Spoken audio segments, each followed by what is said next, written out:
힘 있는 자는 모두 1760명이더라. 아멘. 할렐루야. 오후 시간에도 하나님의 은혜가 충만하기를 주님의 이름으로 간절히 축복합니다. 여러분, 퀴즈로 한번 시작해 보겠습니다. 여러분, 쉬운 퀴즈입니다. 여러분, 교회력의 시작은 언제일까요? 한 해의 시작은 1월 1일로 시작해서 12월 31일로 끝나는데요, 교회력이라는 것이 있습니다. 교회가 지키는 절기, 그리고 순서, 그리고 처음과 마지막이 있습니다. 여러분, 교회력의 시작은 대림절입니다.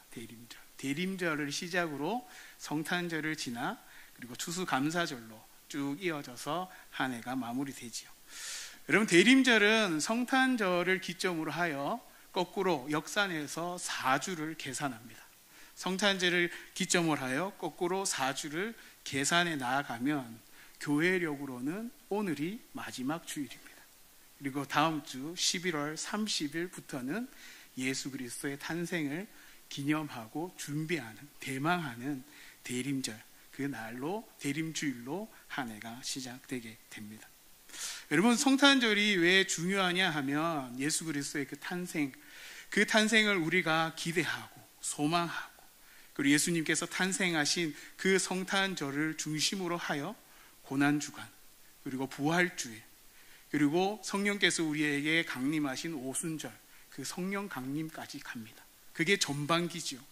그리고 성령 강림이 지나면 맥추감사절, 그리고 하반기에 추수감사절, 이렇게 맥추감사절로부터 열매를 맺기 시작하고 추수감사절에 그 모든 열매를 맺음으로 말미암아 하나님께 감사와 영광을 올려드리며 한 해를 마무리하게 됩니다. 그런 관점에서 오늘이 교회력의 마지막 주일입니다. 여러분, 이 교회력의 마지막을 우리가 보내면서 이 다니엘 기도회로 우리가 너무 많이 뜨거워졌던 것 같습니다. 다니엘 기도회를 통하여서 하나님께서 고난과 시험과 많은 역경과 어려움들이 있지만, 그 신앙의 삶 가운데 어려움들이 있지만 하나님께서 동행하시고 하나님께서 함께 하심으로 말미암아 얼마나 많은 믿음의 열매들이 맺어졌는지 우리는 듣고 반응하고 또 우리는 거기에 동참하기로 결단했던 것 같습니다. 저도 그 다니엘 기도회를 같이 함께 참여하면서 참 이 저녁 시간을 내어놓는 것이 힘들고 피곤하기도 했지만, 그 이야기를 들을 때 도전받는 것들이 있었습니다. 와, 정말 대단하다. 어떻게 저렇게 반응할 수가 있을까? 어떤 저런 믿음의 모양으로 하나님 앞에 나아갈 수 있을까라는 반응이 저에게 있었습니다. 나는 저런 상황에서 그렇게 쉽게 하지 못할 것 같은데, 저런 상황에 닥치면 나는 저렇게 과연 할 수 있을까라는 그런 제 자신에 대한 의구심과 의문, 그리고 그 얘기를 듣고 나도 하나님께서 함께 동행하시면 나도 할 수 있다라는 그 도전과 결단까지 이르게 되었던 것 같습니다. 아마 말하는 스피커들의 동일한 메시지도 그러했던 것 같습니다. 하나님 나라의 백성이면 충분히 감당할 수 있고, 하나님께서 나와 동행하시면 능히 감당해낼 수 있다. 하나님께서 우리와 함께 하시면, 전능하신 하나님께서 우리와 함께 하시면 나는 힘들고 고통스럽고 지금은 어렵지만 반드시 승리하게 하신다라는 결론에 도달하게 되었던 것 같습니다. 여러분, 교회력으로 한 해를 마무리하면서 우리의 삶 가운데 좀 미련이 남기도 하고 후회스러운 일들도 있기도 하고 또 아쉬운 점들도 있을 것 같습니다. 하지만 한 해를 돌아보면 하나님께서 그 시시때로 때때로 나에게 도움 주시고 또 나에게 힘과 능력을 더하여 주셔서 하나님께 감사를 올려드리며 하나님께 그 힘과 능력으로 한 해를 마무리하고 또 한 해를 시작할 수 있을 것 같습니다. 여러분, 12월에 또 한 달이 남았습니다. 이 한 달 동안 우리가 못했던 것 더 잘 보완하고 또 2026년에는 하나님이 기뻐하시는 사람으로 온전히 세워질 수 있기를 주님의 이름으로 간절히 축원드립니다. 제가 이런 얘기를 왜 하느냐 하면 오늘 이 역대상의 이야기가 약간 그런 이야기와 비슷하기 때문입니다. 여러분, 열왕기와 역대기의 차이를 아십니까? 열왕기는 동일하게 사울로부터 시작해서 열왕들까지 이스라엘, 북이스라엘과 남유다가 나누어져서 망하고 멸망하고 포로기에 끌려가기까지 그런 내용들을 동일하게 담고 있습니다. 근데 여러분, 열왕기의 청중은, 열왕기의 대상은 바벨론의 남유다가 망하고 나서 바벨론의 포로로 끌려가 그 포로 생활을 하고 있던 그들에게 주는 메시지였습니다. 그들이 왜 포로기를 보내고 있는지, 그들이 무엇 때문에 이 포로기를 감당하고 있는지를 알려주는 책이 바로 열왕기였습니다. 하나님 앞에 부름받은 하나님 나라의 백성으로 그들이 백성답게 살아야 함에도 불구하고 하나님 나라의 백성답게 살지 못했기 때문에 여러 가지 많은 죄와 가증한 것들, 범죄함, 그리고 하나님께서 여러 번 돌아오라 라고 말씀하셨음에도 불구하고 그들이 돌아오지 않았기 때문에 결국은 하나님께서 회초리를 드셔서 그들을 바벨론 포로로 보내는 결단을 하시게 된 것이죠. 그 다음에 여러분, 역대기는 동일한 내용을 가지고 있는데 어떤 내용을 담고 있느냐? 그들이 포로기에서 돌아왔을 때 그들이 다시금 하나님 나라의 백성으로 온전히 세워질 수 있도록 하나님께서 얼레고 달래고 치유하고 회복시켜줘서 하나님 나라 이스라엘을 다시금 회복시키는 내용을 담고 있는 것이 바로 역대기의 내용입니다. 여러분, 이런 것이죠. 여러분, 자식들이 부모님께 아주 너무나 큰 사고를 치거나 또한 죄를 지으면 부모님은 어떻게 해야 됩니까? 때려야죠. 때리고 윽박 지르고 또 문 밖에 쫓아내서 벌 세우고 그렇게 하는 게 당연한 거 아닙니까? 그런 것입니다. 열왕기는 그런 의미입니다. 말 안 듣고 또 뜻대로 하지 않고 너무나 큰 혼나야 할 일을 지었을 때 그들에게 벌 주기 위해서 너희가 이렇게 해서 벌 받는 거야 라는 것을 깨닫게 해주기 위해 기록된 것이 바로 열왕기다라는 거예요. 그러면 여러분, 역대기는 이런 거죠. 여러분, 결국은 징계하고 또 경책하고 근신의 기간을 보낸 그 자식들에게 집에 들어오라고 해서 아픈데 맞은데 치료해주고 만져주고 약 발라주고 그리고 다시금 밥 주고 그래서 내가 너 사랑하는 거 알지? 너는 그래도 내 자식이야 라고 하지 않습니까? 그게 부모의 마음 아닙니까? 역대기는 바로 그런 내용을 담고 있다라는 것입니다. 너희가 죄짓고 범죄했지만 여전히 내가 너희를 사랑하기 때문에 내가 너희를 얼레고 달래고 밥 차려주고 사랑한다. 그리고 다시금 힘을 내어서 바른 길로 갈 수 있도록 기록되어진 책이 바로 역대기다라는 것입니다. 하나님 아버지의 사랑, 열왕기나 역대기나 하나님의 그 사랑, 아버지의 그 사랑, 자식을 향한 그 사랑의 마음을 담고 있는 책이 바로 열왕기와 역대기의 책이다라는 것입니다.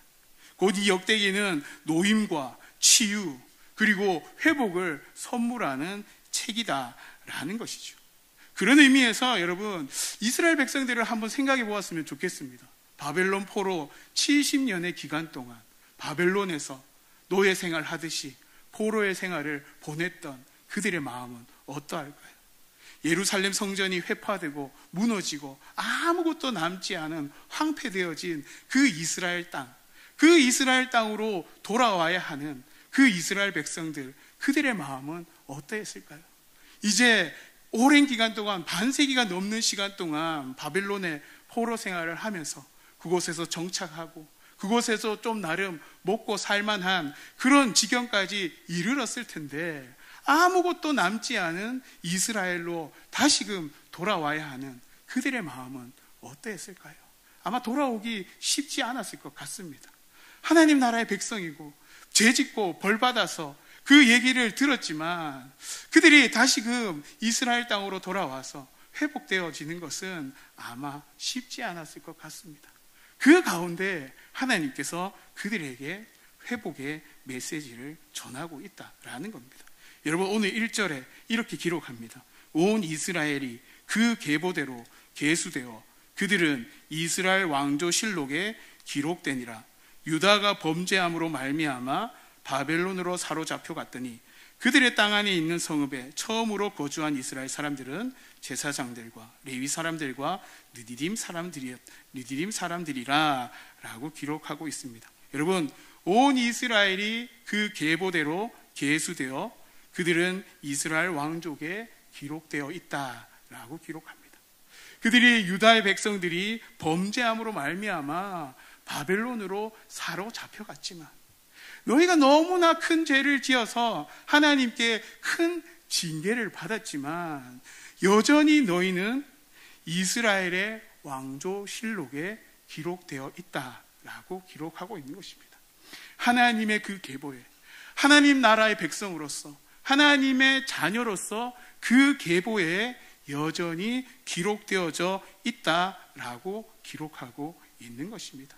내가 너희를 잊지 않았다라고 얘기를 하고 내가 너희를 여전히 사랑한다라고 말씀하시고 내가 너희를 향하였던 그 큰 뜻 너희에게 복 주고 너희에게 은혜와 사랑으로 내가 함께 하노라 라고 약속하신 그 언약을 다시 한번 이스라엘 백성들에게 확인시켜 주고 있다라는 것입니다. 여러분, 아마 이것이 이스라엘 백성들에게는 가장 큰 힘이 되지 않았을까 생각합니다.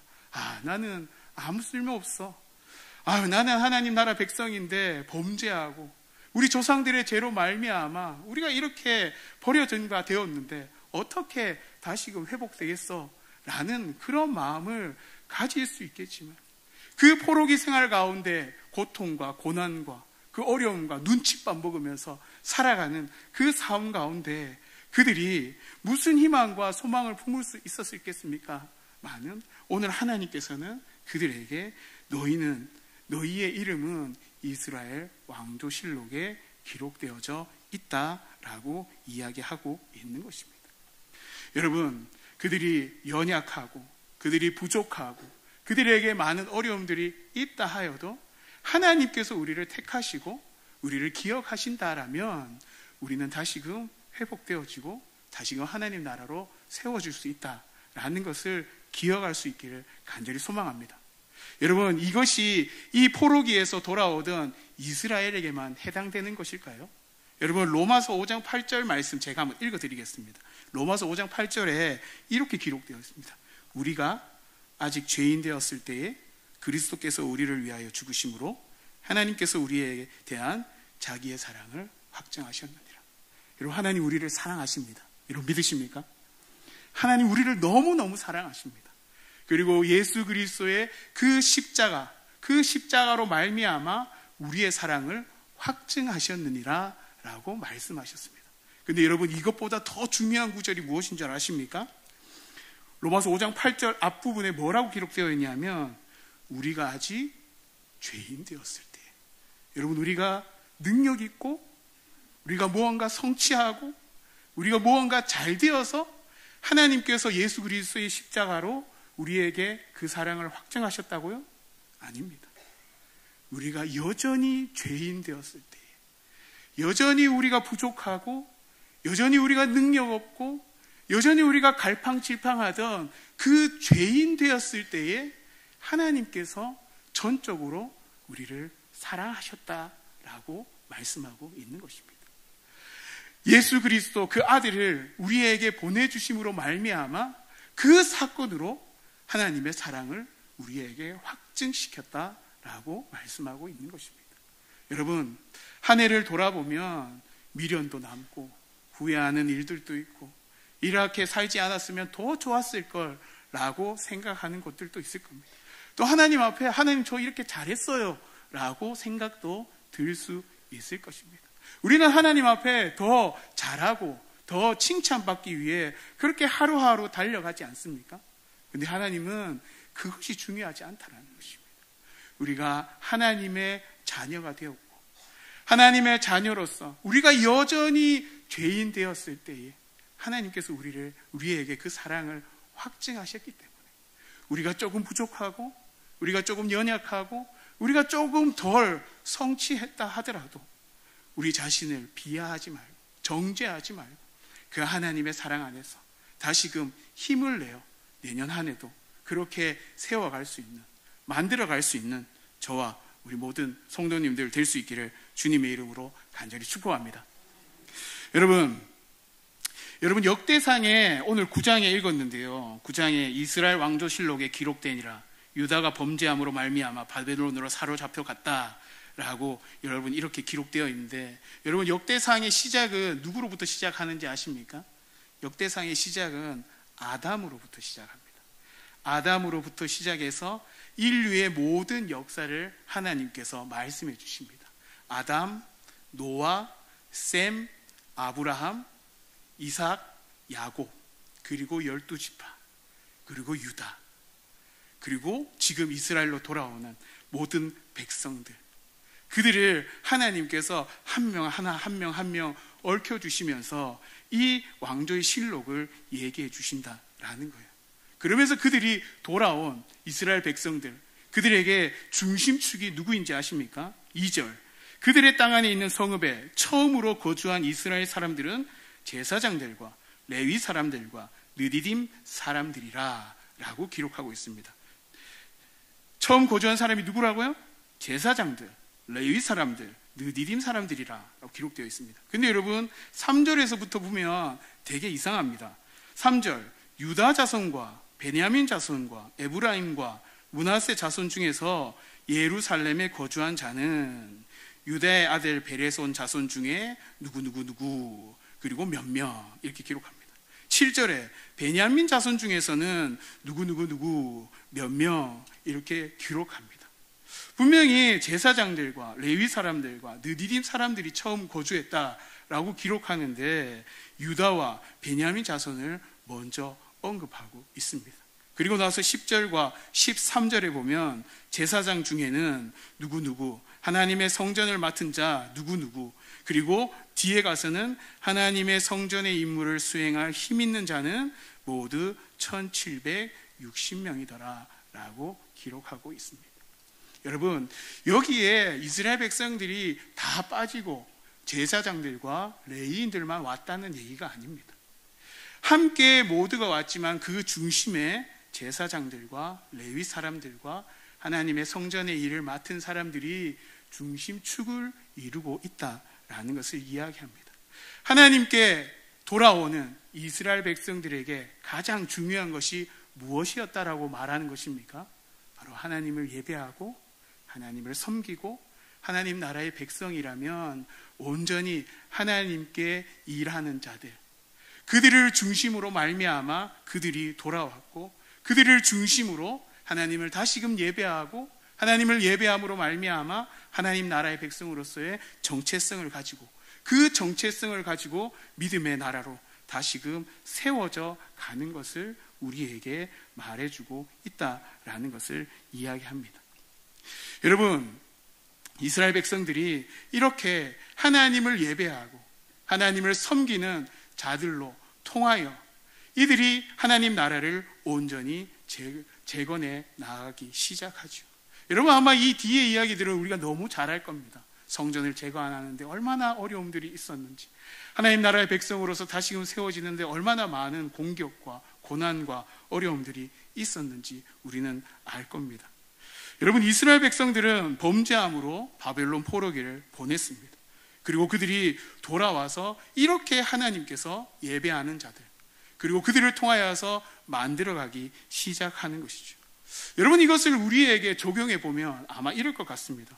아니 이스라엘은 범죄함으로 그렇게 벌받고 그렇게 징계와 경책의 시간을 보내고 근신의 시간을 보내고 하나님께서 이렇게 돌아오게 하셔서 다시금 세워가시는데 우리는 우상숭배도 안 하고 날마다 하나님 앞에 나와서 예배도 드리고 마음과 뜻과 정성을 다하여 영과 혼과 육 최선을 다해서 주님을 바라보고 예배드리는데 우리 삶에는 왜 이렇게 많은 고난과 어려움들이 있을까라는 그런 생각을 들 수가 있을 것 같습니다. 저는 그런 생각이 들었습니다.